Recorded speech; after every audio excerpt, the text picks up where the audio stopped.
What if I told you that a desperate mother sold her sacred image of the Virgin Mary to save her daughter's life, and that 3 days later, something inexplicable happened that forever changed an entire town in the New Mexico desert?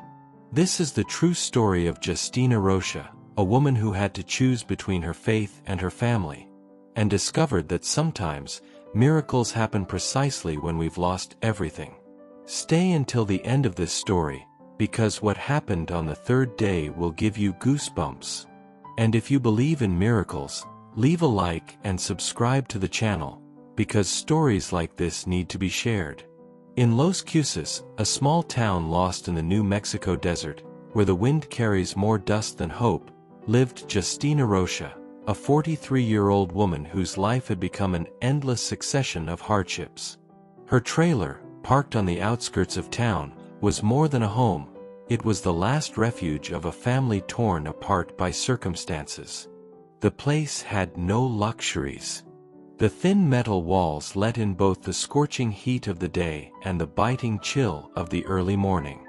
A single flickering candle illuminated the corner Justina had transformed into a small altar. There, in a frame repaired with glue and love, stood her most precious image, Our Lady of Guadalupe. To anyone passing by, it would have been just another religious image in a humble home. But to Justina, that painted figure represented so much more. It was her mother's inheritance, the memory of her late husband Daniel, and her only tangible connection to the hope that better days would come. Justina worked as a seamstress.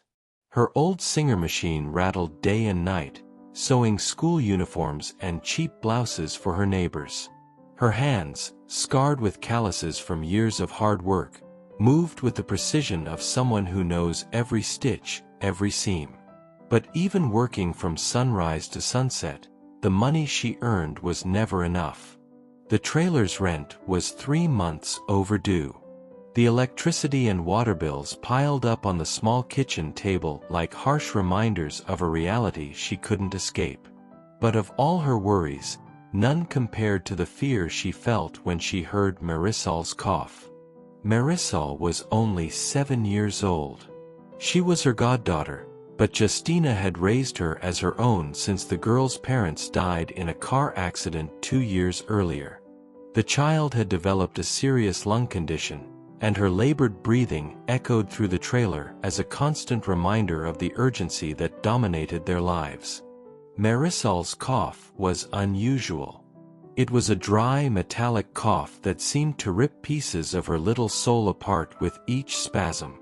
The doctor at the community clinic had been clear and straightforward.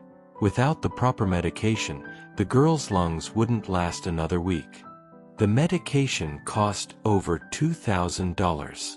For a seamstress barely able to pay the rent, that amount seemed impossible. Justina had tried everything. She borrowed from neighbors also living in poverty, tried to get help from local churches, and even considered selling her sewing machine, her only source of income. It was on a particularly hot afternoon, as Marisol's cough seemed to worsen by the minute, that the final ultimatum arrived. 3 heavy knocks on the trailer door made Justina's heart race. She knew that sound. Everyone in the neighborhood did. Melvin Cruz owned several trailers in the area and was also the local lender. A tall, thin man with eyes as cold as the desert in winter. He didn't need weapons or overt threats. His presence alone was enough to empty stomachs and bend spines. 3 days, Mrs. Rocha, he said through the thin metal door. 3 days, or the trailer goes to another family. Justina remained frozen in her chair, her hands trembling over the fabric she was sewing. She wanted to scream, to explain that she had nowhere to go, that Marisol needed a roof and warmth, but her voice simply failed her. When Melvin's footsteps receded, she collapsed completely. Her tears fell onto the school uniform she was sewing, staining the blue fabric. From the mattress in the corner of the trailer, Marisol coughed again, a sound that pierced her soul. That night, After giving Marisol the cough medicine she was running out of, Justina knelt before her small altar. The candle flickered, creating dancing shadows on the wall.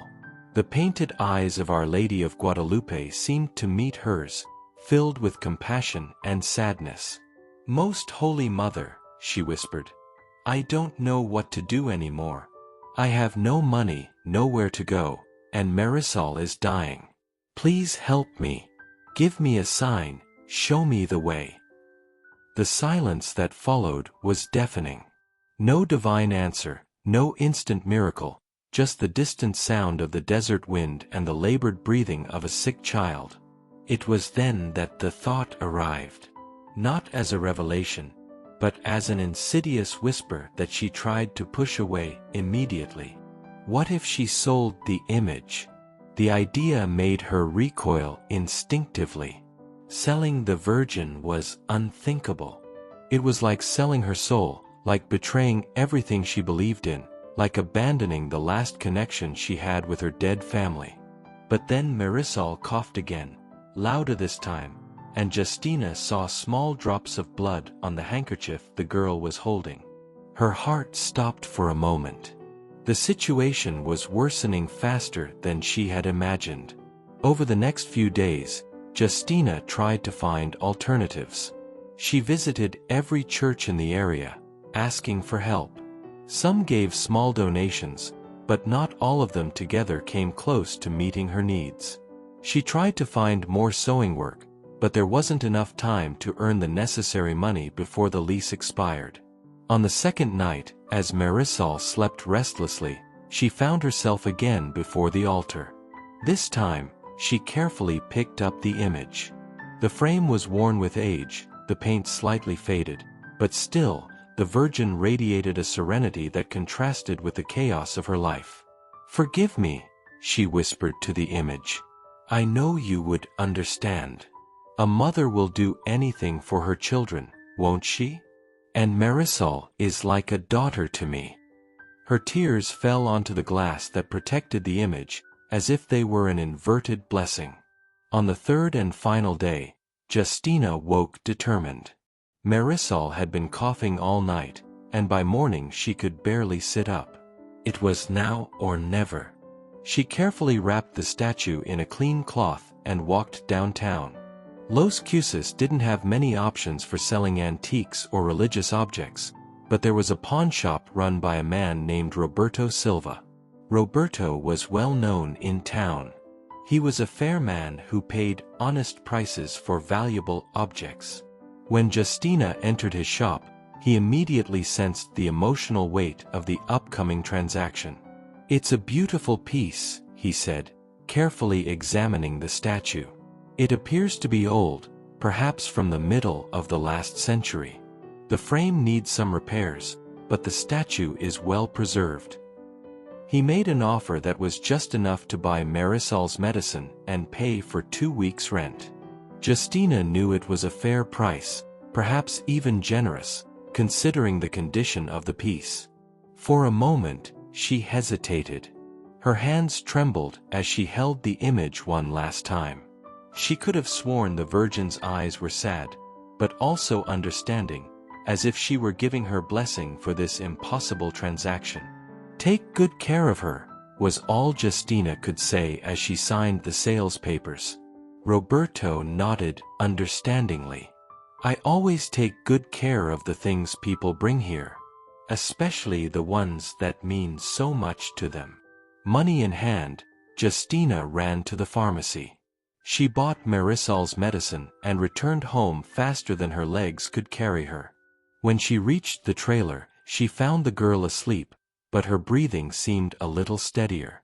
"Here you are, my daughter," she whispered, preparing the first dose of the medicine. "Now you'll be well." That night, for the first time in weeks, Justina managed to sleep soundly. She had done what she had to do. She had sacrificed what was most sacred to her to save a life. Whether that was a sin or a blessing, only God could judge. But what she didn't know was that her story was just beginning.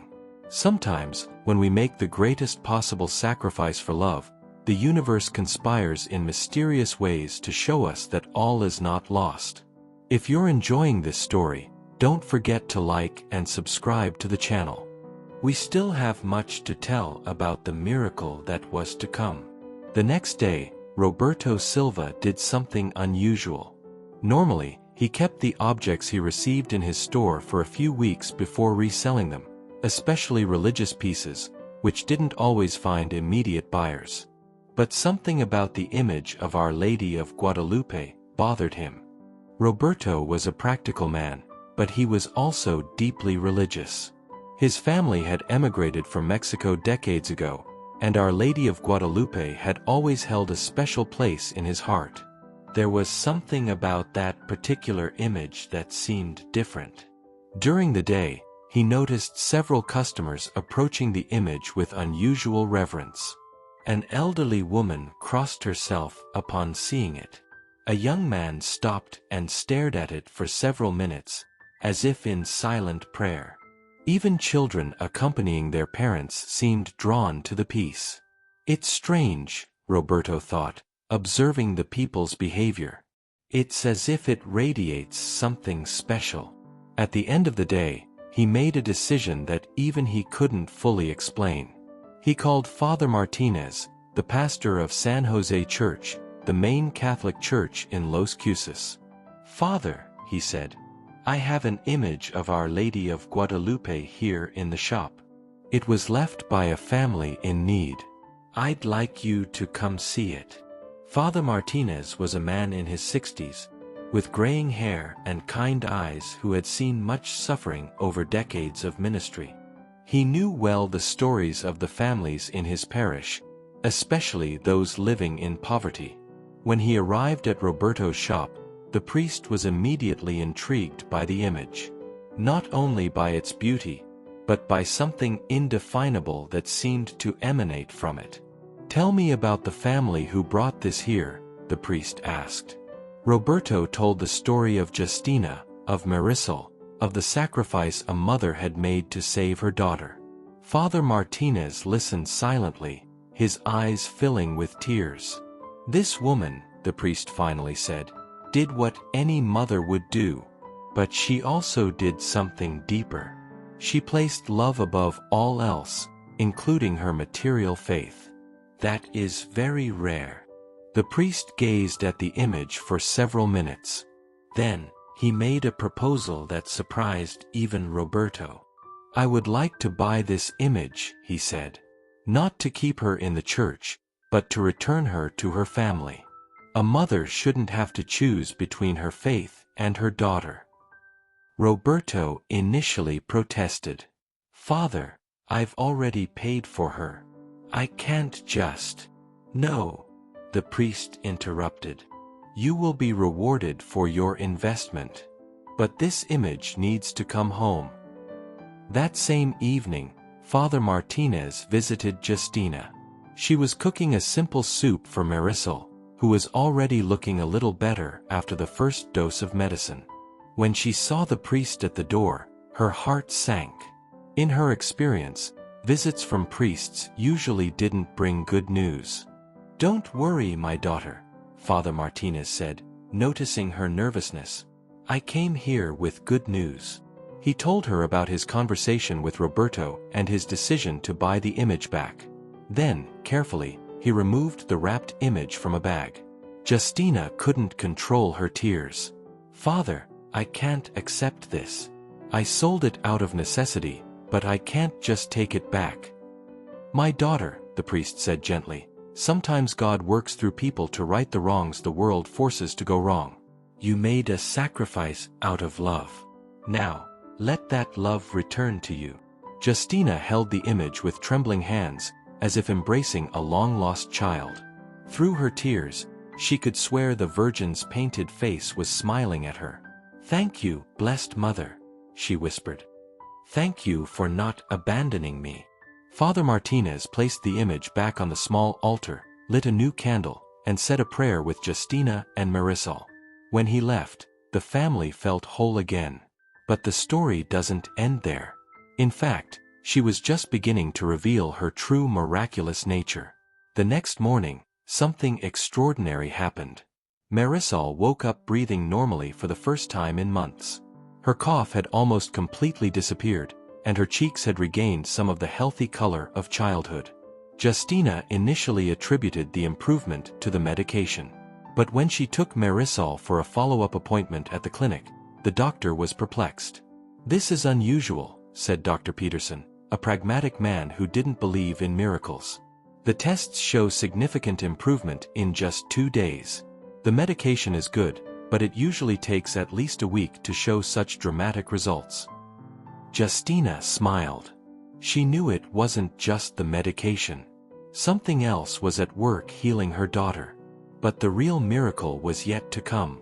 3 days after the statue returned to its altar, Justina received an unexpected visitor.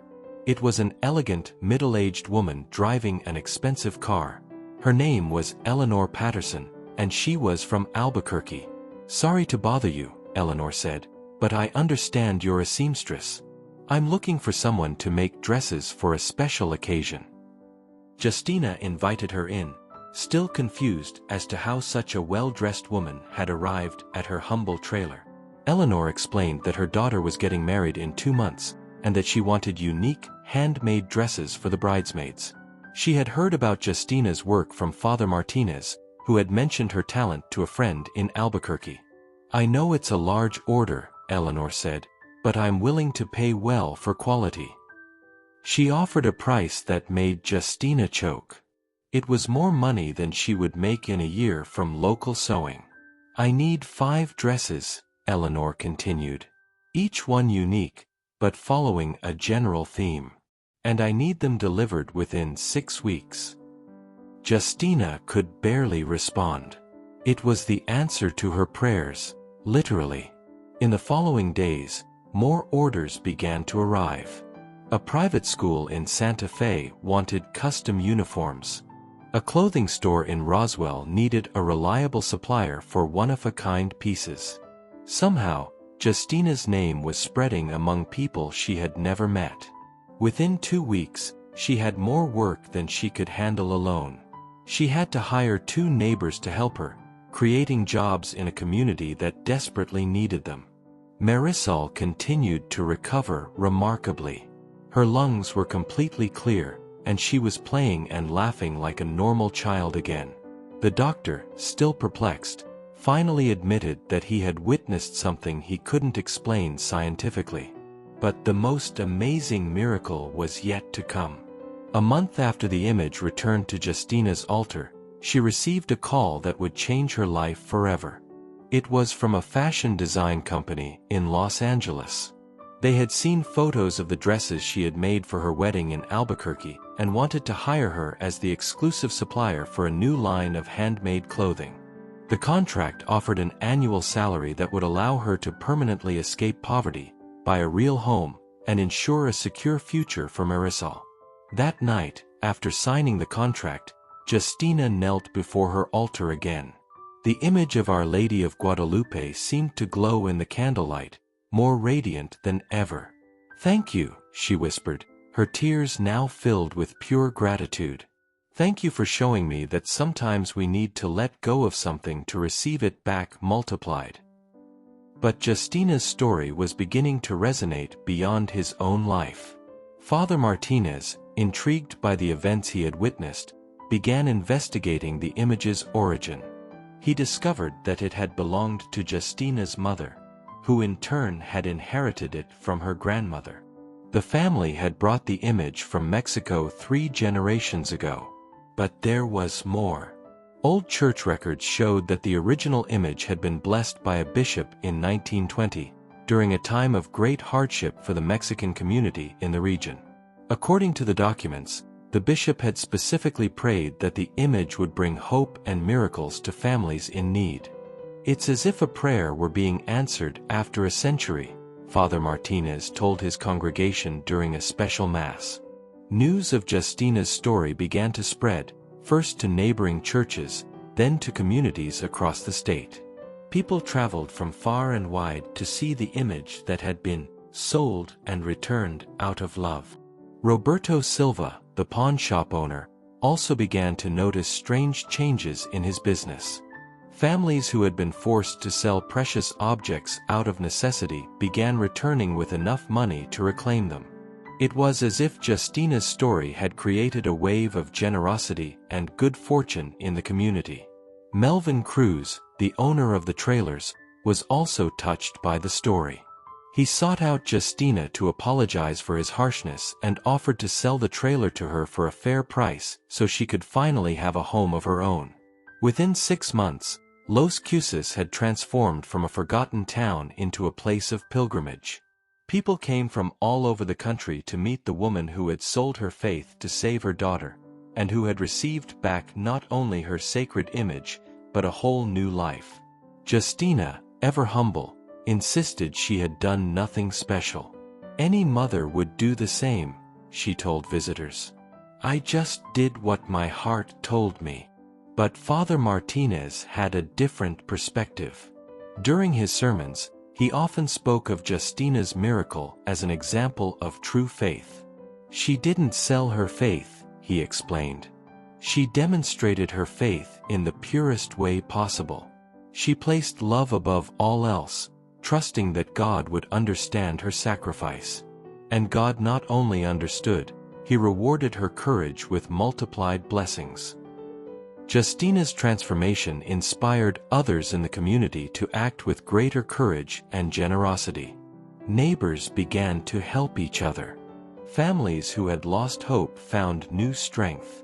The unemployment rate in the area decreased significantly, partly due to the increase in religious tourism, but mainly due to the renewed spirit of the community. Marisol, now completely healed, became a living symbol of the miracle. She grew up strong and healthy, always carrying with her the story of how her adoptive mother had sacrificed everything for her. Years later, when Justina had established herself as a respected designer and Marisol was at university studying pediatric medicine, they still maintained the small altar in their new home. The image of Our Lady of Guadalupe occupied the place of honor, surrounded by family photos and ever-lit candles. Sometimes I still can't believe all this happened, Justina would say to visitors who still came to hear her story. But Father Martinez, now an older and wiser man, always reminded her, miracles happen when true love meets true faith. Justina didn't lose her faith when she sold the image.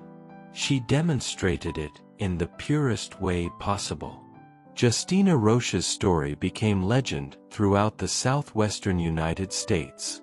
Books were written, documentaries were filmed, and Little Los Cruces became a destination for people seeking hope and renewal.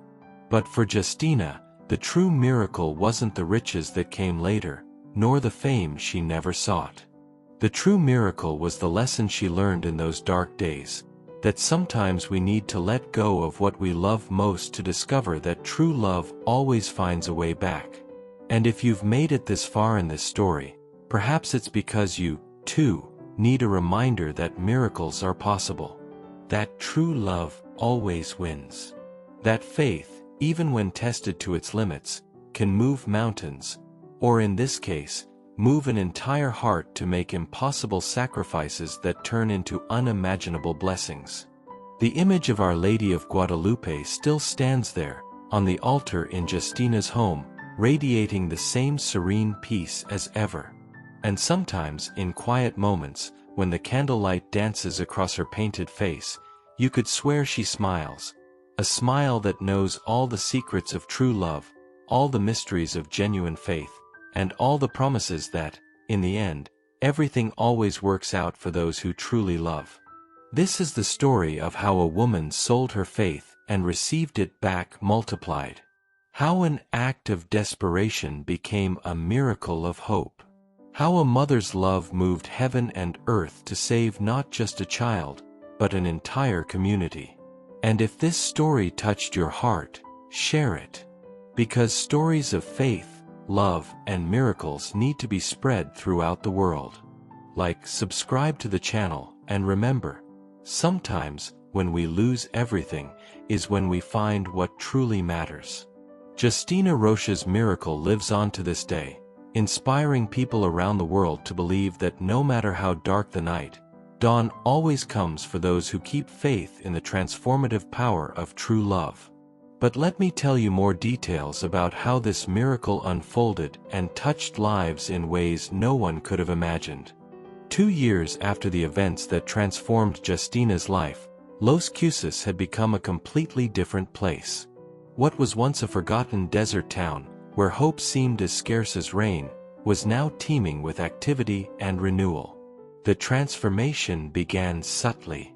Maria Gonzalez, a neighbor of Justina's who had always struggled to support her 4 children alone, was the first to be touched by what people began to call the blessing of Los Cruces. She had lost her job at the only factory in the area and was on the verge of losing her home when something extraordinary happened.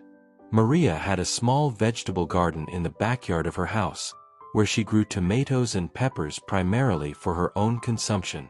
After hearing Justina's story and visiting her home to see the famous image, Maria decided to plant some extra seeds in her garden, offering them as a silent prayer. What grew that season defied all expectations. Her tomatoes were larger, tastier, and more abundant than anything she had grown before. Her peppers had a special sweetness that people couldn't find anywhere else. Soon, neighbors began asking to buy her vegetables. Then people from neighboring towns came. Within a few months, Maria had established a thriving small business selling organic produce that seemed to have a special, unique flavor. "It's as if the land itself here had been blessed," she said, always crediting her success to the prayers she said in her garden. Maria's case was not isolated. Carlos Rodriguez, a mechanic who had lost almost all of his customers due to the region's economic crisis, also experienced an inexplicable turnaround. Carlos was a pragmatic man who didn't usually place much value on stories of miracles. But his wife, Isabella, was deeply religious and had been deeply touched by Justina's story. She convinced Carlos to visit Justina's home and pray before the image of Our Lady of Guadalupe. Carlos went, more to please his wife than out of personal conviction. But something about that visit left a deep impression on him. Perhaps it was Justina's genuine humility, or Marisol's radiant joy, now completely healed. Perhaps it was the peaceful atmosphere that seemed to permeate that simple home. The following week, Carlos received an unexpected call. It was from an Albuquerque businessman who had heard about his work through a previous client. The man needed a reliable mechanic to maintain a fleet of trucks, and he was willing to pay a generous, steady salary, as well as provide all the necessary parts and equipment. "I've never had this much luck before," Carlos said to Isabella that night. "It's like someone up there finally decided to look out for us." Isabella smiled, gently touching the small rosary she always carried in her pocket. "Maybe someone really is looking out for us," she replied. Stories like these began to multiply throughout Los Cruces. Families who had been on the brink of poverty found unexpected opportunities. Failing businesses began to thrive. Children who struggled in school suddenly began to excel academically. Dr. Peterson, the skeptical physician who had treated Marisol, began documenting what he called statistically anomalous phenomena in the region. The rate of illness had decreased dramatically. Cases of depression and anxiety, common in impoverished communities, had virtually disappeared. Even traffic accidents and minor crimes had become rare. "As a scientist," he said in an interview with a regional newspaper, "I can't explain what's happening here. But as a doctor, I can't ignore the fact that people are healthier and happier than they've ever been." Meanwhile, Justina's story continued to spread. Television reporters began visiting Los Cruces. Documentary filmmakers wanted to film her story. Writers traveled from far and wide to interview her. But Justina remained the same humble person she'd always been. She welcomed everyone with the same simple grace, offered tea or coffee in her modest kitchen, and told her story without ever asking for anything in return. "I didn't do anything special," she would repeat over and over. "I just did what any mother would do. The miracle wasn't mine, it was the Blessed Virgin's, who understood my heart." Father Martinez, observing the transformations in his community, decided to delve deeper into the image's history.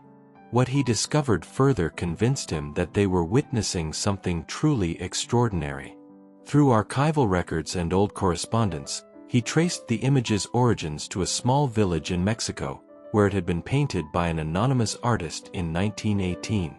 According to the documents, the artist had created the image during a Spanish flu epidemic that devastated the region. Local legend held that the artist had lost his own daughter to the disease, and that he painted the image as a desperate prayer that other families would not suffer the same loss. After completing the work, he gave it to a young family emigrating to the United States, asking only that they take good care of it and pass it on when the time came. This family was Justina's great-grandparents. "It's as if the image had a mission," Father Martinez told his superior, the Bishop of Santa Fe. "It was created from the suffering of a father, passed down through generations of a family, and finally found its purpose in the hands of a mother who faced the same impossible choice." The bishop, initially skeptical, decided to visit Los Cruces in person. What he saw convinced him that something special was truly happening. During his visit, he witnessed an event that would forever mark his understanding of miracles. A young woman named Ana Torres had brought her newborn son, who was gravely ill with a rare heart condition. Doctors had said he wouldn't live more than a few weeks.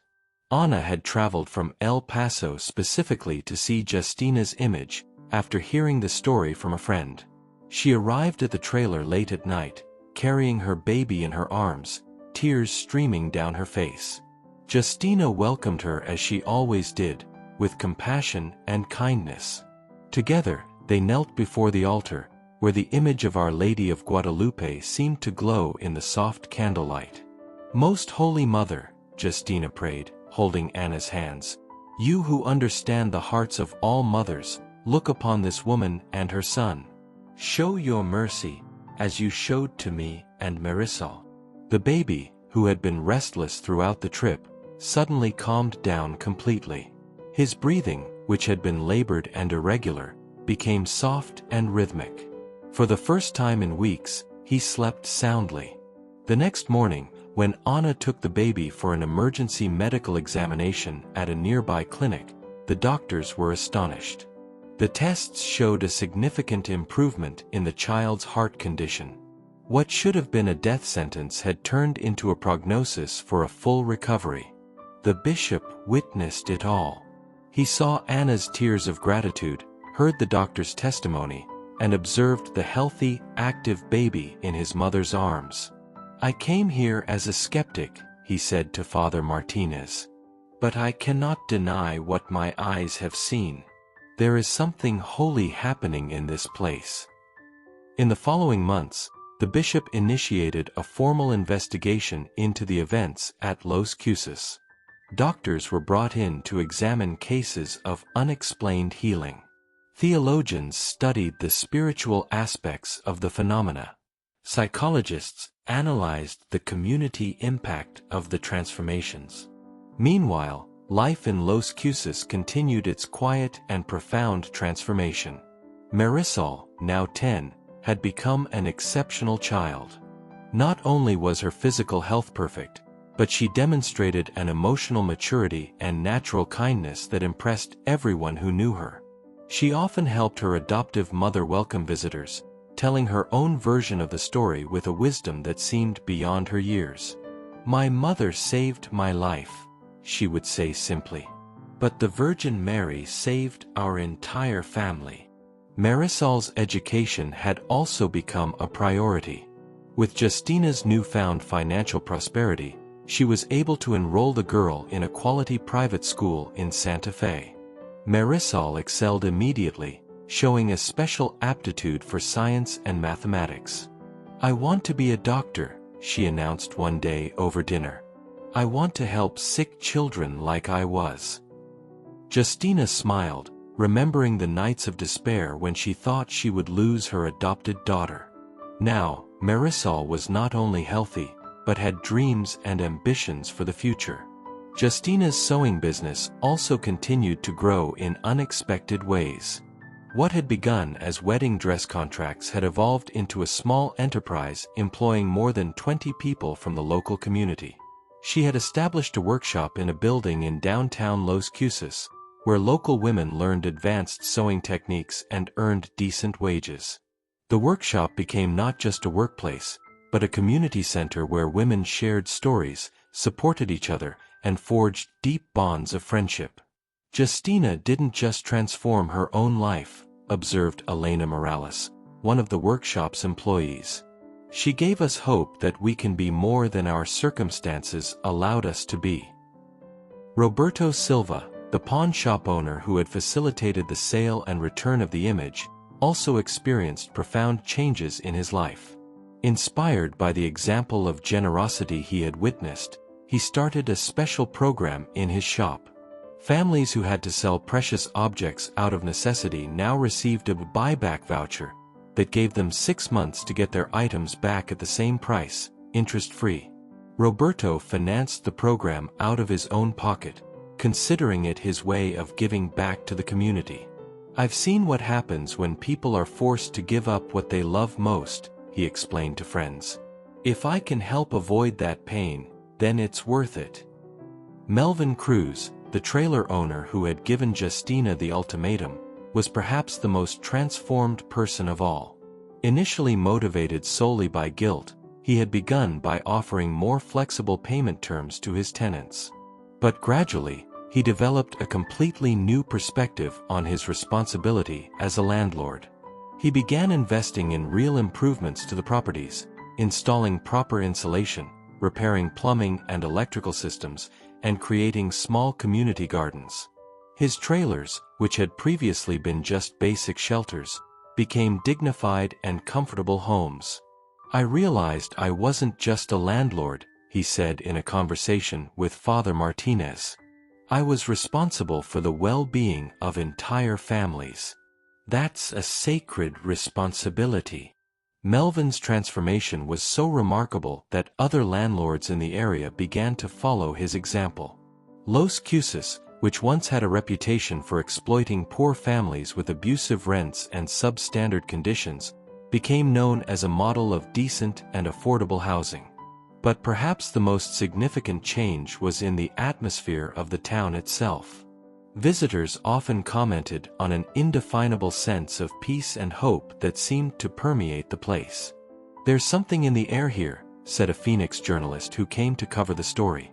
"It's as if the whole town is enveloped in an aura of benevolence."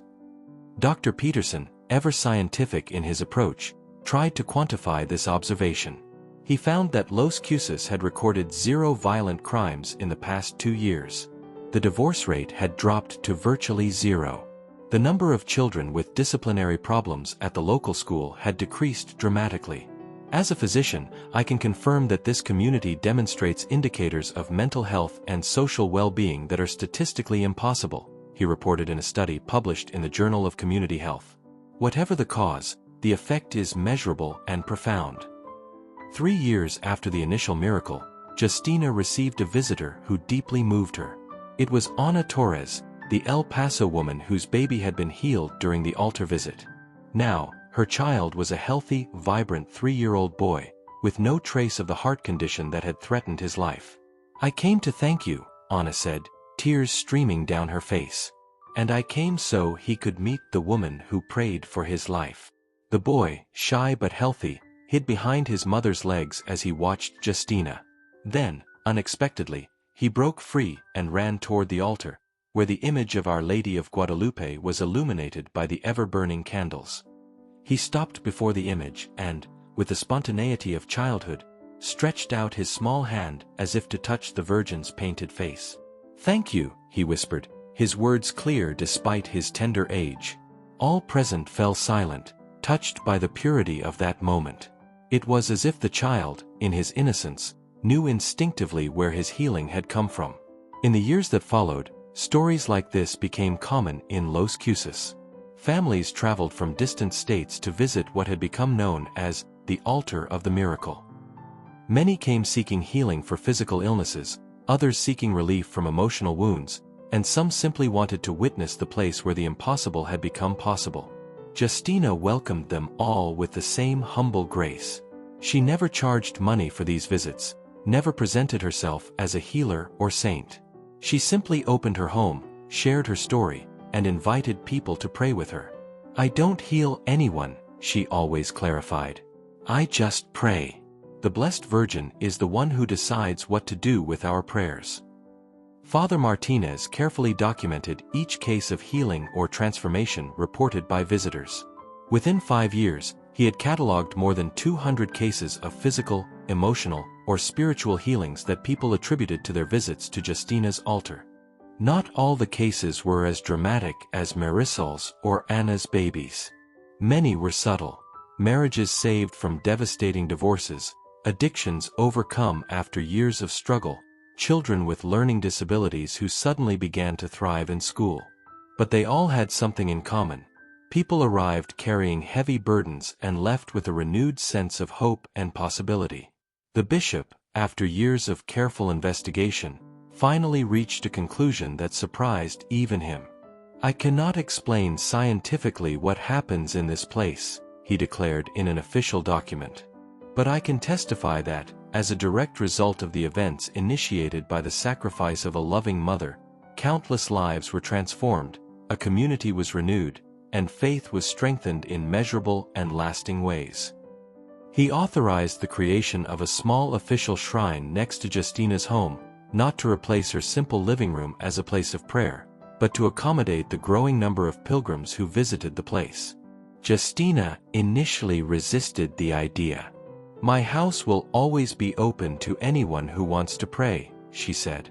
"We don't need fancy buildings to speak to God." But Father Martinez gently explained that the shrine was not meant to replace his personal altar, but to ensure more people could access the site, especially during the winter months or when large groups came on pilgrimage. The shrine was built with voluntary donations from the community and grateful visitors. It was a simple but beautiful structure that incorporated elements of traditional Mexican architecture. In the center was an altar where an official replica of Justina's image of Our Lady of Guadalupe was installed. The original image remained in Justina's home, on the same altar where it had always stood, surrounded by the same atmosphere of family intimacy that had witnessed so many miracles. On the day of the shrine's dedication, people came from all over the American Southwest to participate in the ceremony. The bishop celebrated a special mass, during which he officially recognized Los Cruces as a church-authorized pilgrimage site. But the most emotional moment came when Justina was invited to speak to the assembled crowd. "I'm not special," she began, her voice soft but clear in the silent crowd. "I'm just a mother who did what any mother would do for her daughter. But I've learned something important. When we surrender our fears and our pain to the Blessed Virgin, she returns more blessings than we can imagine." She paused for a moment, looking at Marisol, now a bright, healthy teenager who was preparing to enter university with a full scholarship. "The Virgin didn't save me just when I sold her image," Justina continued. "She saved me when she showed me that true love always finds a way. That sacrifice made for love is never in vain. And that sometimes, when we lose everything, is when we find what truly matters." The crowd was utterly silent, many wiping away tears. "So, when you visit this sacred place," Justina concluded, "remember, it's not the walls that make a place holy. It's the love we carry in our hearts.